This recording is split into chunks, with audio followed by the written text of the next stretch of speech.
The Houston Rockets are heading into what promises to be a fascinating offseason. After finishing as the second seed in a brutal Western Conference, they were bounced in the first round by a battle-tested Golden State Warriors squad, though it took all 7 games to get it done. Now, the offseason buzz is already swirling. Names like Kevin Durant and Giannis are floating around, sparking speculation about blockbuster moves. But let's dial it back and focus on what actually makes sense for this young, emerging Rockets team. This current Rockets roster has an average age of just 26. 2 of their key building blocks, Thompson and Alperen Şengün, are only 22 and 23 years old respectively. So pushing all their chips in for a superstar on the wrong side of 30 with only a few elite years left in the tank might not align with the long-term vision. Instead, the smarter play is to find someone who fits this course timeline, someone who can grow alongside Şengün and Thompson, building chemistry and elevate this group over time. And to me, there's one name that stands out above the rest, and that is Trae Young. There are several reasons why Trae's skill set complements both Thompson's versatility and Şengün's unique offensive game. Reasons I'll break down throughout this video. Sure, there are some intriguing role players the Rockets could pursue, but let's keep the spotlight on Trae Young and how he could help reshape the Rockets. With the Hawks falling short in the play-in this season, it's clear they may be heading toward a soft rebuild, and that rebuild could very well center around their young, promising wings, Jalen Johnson, Zachary Risashe, and Dyson Daniels. Naturally, the biggest trade chip in this equation is Trae Young. So let's explore a potential blockbuster, one that could benefit both sides. And the trade proposal could most likely look like this. Trae Young heads to Houston in exchange for Jalen Green, Reed Shepherd, and a haul of draft picks. From Atlanta's perspective, this move makes a lot of sense. Jalen Green fits seamlessly with their energetic up-tempo style, a style that the Hawks lean into during the regular season. His athleticism and pace in transition complement their identity perfectly. And then there's Reed Shepherd, a sharp shooting prospect with elite off-ball movement, something Atlanta has been sorely lacking. Not only could Shepherd fill that gap immediately, but with time and development, he could become a cornerstone piece of their future. Now, flipping the script to Houston, the Rockets have a major spacing issue to address. Yes, they had a surprisingly strong showing from beyond the arc during their first-round matchup against the Warriors. In fact, they posted the 3rd best 3-point percentage among all playoff teams, but that short-term flash doesn't erase the long-term trend.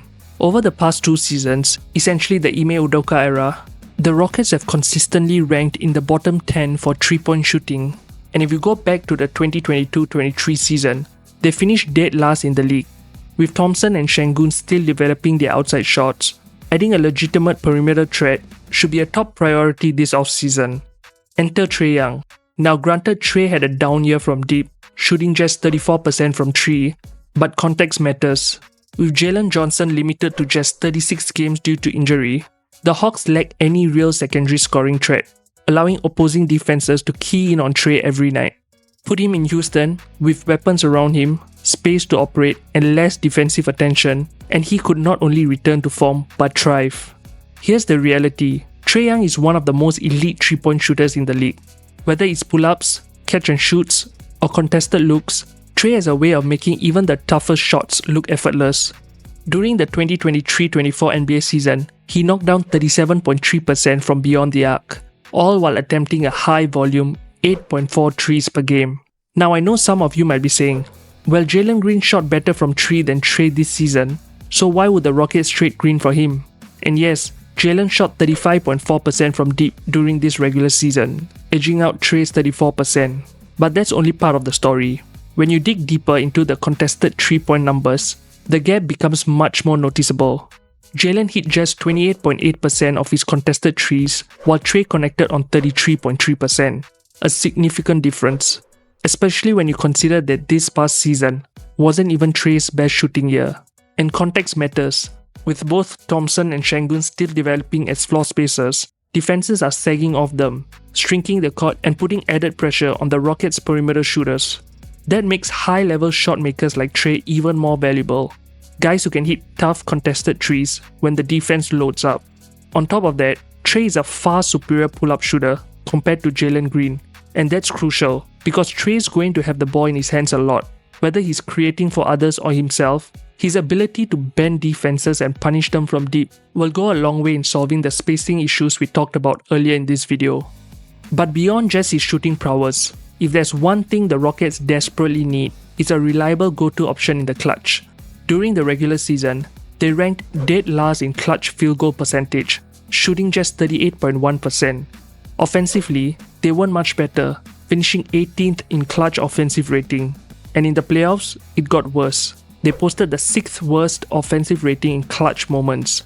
Simply put, clutch time offense is a glaring weakness for this young team.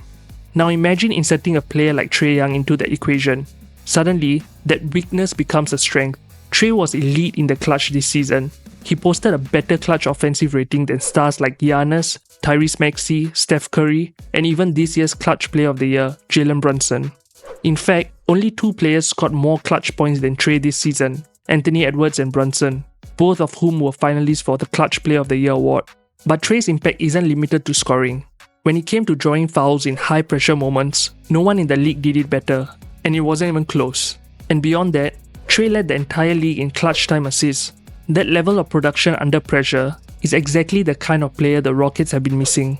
And speaking of playmaking, that's another area where Houston needs a serious upgrade.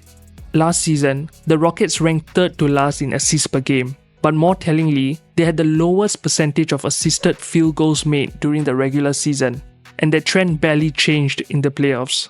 That means most of their scoring came from isolation or individual shot creation, rather than ball movement or structured playmaking. It's a surprising stat, but it paints a clear picture. Compared to other teams, the Rockets rely far more on individual efforts than collaborative offense. And this is yet another area where a player like Trae Young could make a huge difference. Trae is already an elite scorer, putting up 24.2 points per game this season. But what truly sets him apart is his playmaking. No one in the league averaged more assists than Trae Young during the regular season. He dished out an impressive 11.6 assists per game, and that level of playmaking was a major reason why the Hawks finished 2nd in the NBA in team assists per game. In fact, they also ranked in the top 5 for highest percentage of assisted field goals made, a clear proof of how effective Trae is at creating easy looks for his teammates. Now compare that to the Rockets. At the moment, no player on their roster is averaging even 6 assists per game. That's a major gap, but here's where things get really exciting, especially if you're a Rockets fan. The potential of a Trae Young and Şengün 2-man game. The Rockets love running pick and roll actions. In fact, they ran the 7th most pick and rolls of any team this season. So naturally, you'd expect Trae to operate as the primary ball handler, with Şengün as the roll man. Well, while Trae is certainly effective in that role, averaging 0.94 points per possession, which places him in the 70th percentile, Şengün has quietly become one of the most efficient pick and roll ball handlers in the entire league. That's right, not as the roll man, but as the ball handler, Şengün ranks in the 95th percentile, generating a ridiculous 1.11 points per possession in pick and roll situations. That's not just better than Trae, it's even better than Jokic, who we have all watched masterfully quarterback the Nuggets pick and roll offense for years. And for a center, in this case Şengün, to be leading an offense in pick and roll efficiency at that level is almost unheard of. If you're curious to see just how special Şengün is in this role, check out my full breakdown by clicking the link in the top right corner of this video. But the real intrigue and what could truly unlock another level for the Rockets lies in running pick and roll sets with Şengün as the ball handler and Trae as the screener. We have already broken down how effective Şengün is at generating offense, whether it's through his crafty scoring or elite playmaking. Now imagine adding Trae Young to the equation, not just spotting up, but actively screening. Similar to how the Warriors use Curry to create chaos by slipping screens and popping out to the arc, Trae can have that same disruptive impact. Defenses will be forced to make quick, difficult decisions. There'll be times when 2 defenders instinctively chase Trae after he sets a screen, and that split-second mistake is all Şengün needs to either attack the rim or dime up a wide-open teammate. And if teams try to switch, now you have got a smaller defender switch onto Şengün. That's an easy mismatch he can exploit by taking it straight to the post. The beauty of this combo is the versatility. There are countless ways a Şengün-Trae pick and roll can break down a defense, especially with how elite both are at passing. It's going to open up clean looks for everyone else on the floor and create a system where ball movement and creativity thrive. This is exactly why Trae fits so well with what the Rockets are building. Yes, there are questions about his defense, but Houston already has a roster stacked with elite defenders who can help cover those gaps, just like how the Knicks managed to protect Brunson and Towns with their defensive personnel. If the Rockets do end up pulling the trigger on a Trae Young trade this offseason, next season is going to be must-watch basketball, especially if Houston coming off a season where they finished second in the grueling Western Conference. Whatever move they make, you can count on me to break it all down and dive deep into how each piece fits.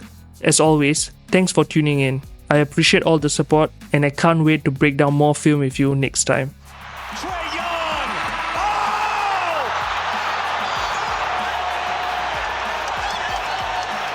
Well, they're going to look at it, but that's what he does, Bowler. That is what he does.